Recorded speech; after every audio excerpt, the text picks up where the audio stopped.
If you are a brand new plant parent and you have animals and you're not quite sure what plants to get to make you and your furry friend happy, let me show you a few of my favorites.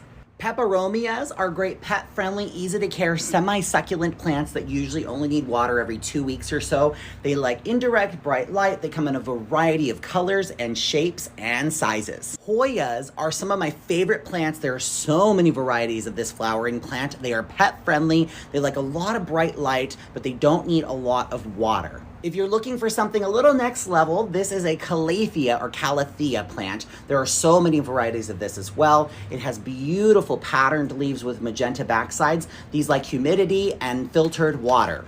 And lastly, you can try a money tree. Money trees are great for feng shui and they're also pet friendly. Sell all of these in my Etsy shop and follow me on TikTok for more plant videos. I'll see you in the next. Hopefully I change your life with these tricks for getting plants out of their nursery pots. Put it on its side and give it a good squish. This is going to loosen the soil from the edges. If roots have been growing out of the bottom of the pot, you might have this problem where you can't get the pot off. So here is my second trick. Twist the pot, twisty, twisty, twisty, and then pull it off gently and it'll come right off. If that horrified you, I promise the little bit of breakage is going to pay off. This is why we soak all of our plants every single time. Yes, cacti, succulents, snake plants, you have it. I'm going to need a little help from my daughter here. She's going to give me some straws. Now pretend these straws are roots, okay? Now typically what would happen is you water with a small amount, say a cup of water, so that you don't over water, right? I've got air quotes up in my hands right now. And what happens then is that you're not saturating all of the roots. Roots are responsible for taking up moisture and nutrients to the plant. So if you're only watering a cup of water, anything insufficient, you're missing out on water and nutrients getting up to your leaves and growing your plants. So don't do that. All right. It's about to be gnat season. Let's talk about it. In case you haven't encountered their wrath yet, these are gnats. They're super annoying little bugs that live in your plant soil and fly all around your house. Here's how I get rid of them with hydrogen peroxide, my favorite sticky traps, and neem oil. Starting with sticky traps, they're super easy to use. You just stick them in the soil and they catch a good chunk of the gnats as they're flying out of the soil to keep them from going all around your house. If you do have a plant with a lot of gnats, it's time to whip out the hydrogen peroxide, dilute it in some water, and water your plants thoroughly to kill everything down in there.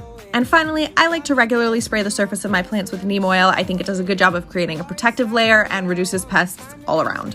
You should give your monstera something to climb almost immediately. Even with as much sun as possible, as soon as your plant is unstable, it will likely revert to fewer fenestrations. Find the backside of your plant and secure it with string or double-sided Velcro. Any stick, stake, or moss pole is perfectly fine. If you want more fenestrations, the bugs are coming. Friends, I've had thrips on my plants in some capacity for over a year now. In the meantime, my total number of plants has probably doubled or tripled, so spraying things down is just not working anymore. So a ton of beneficial bugs are arriving later today. They're gonna be all over the plant room, in the cabinets, in the grow tent. Okay, they have arrived. I'm very nervous and a little freaked out, but let's do this. I'll put on the screen what each thing is, but I started off with these guys and just kind of hid them all over the house. Then it was time for some soil mites, and you'll notice the bag is actually mostly empty because I split up this order with a couple other plant pals, and if sharing bugs doesn't scream friendship, I don't know what does. By the way, I got this shit everywhere. A lot of these are meant to be sprinkled directly on the leaves where there's an active infestation, but for a lot of them I just missed and they ended up all over the floor. I was really excited for the lace wings because I'm really trying to get these thrips out of here, but this whole cardboard peel back tap situation was really freaking me out. It was just very intimate and I felt like they were crawling all over me afterwards. Anyways, let me know if you want an update and let me know if you've ever tried beneficial bugs before.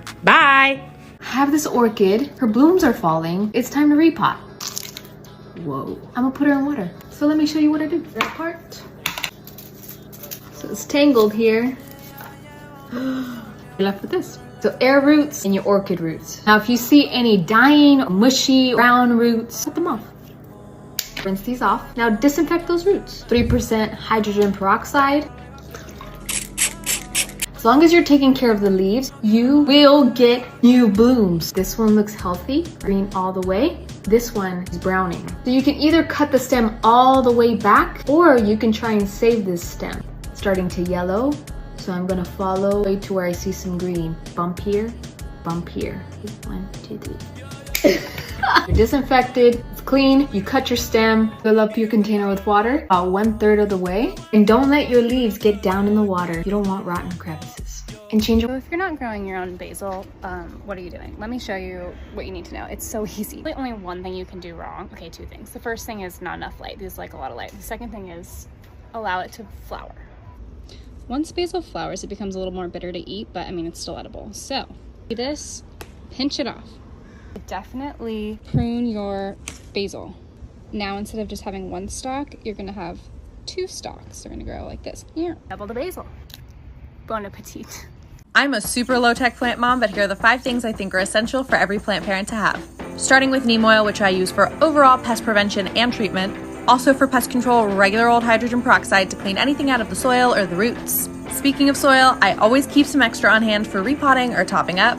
Do not underestimate the power of a good pair of shears or scissors. And lastly, a quality fertilizer. This is my favorite from Perky Plant, and they have an awesome mental health awareness campaign going on right now, so definitely check them out. When you're done with a plastic bottle, don't throw it out. Instead, what you want to do is poke a hole in the cap and put a Q-tip through it. Then grab a chopstick or any kind of stick and tape it to the bottle. This is what you want it to look like.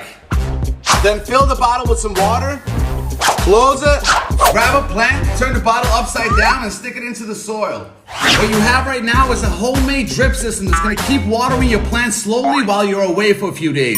This is how I kept my pineapple alive while I was away for a week.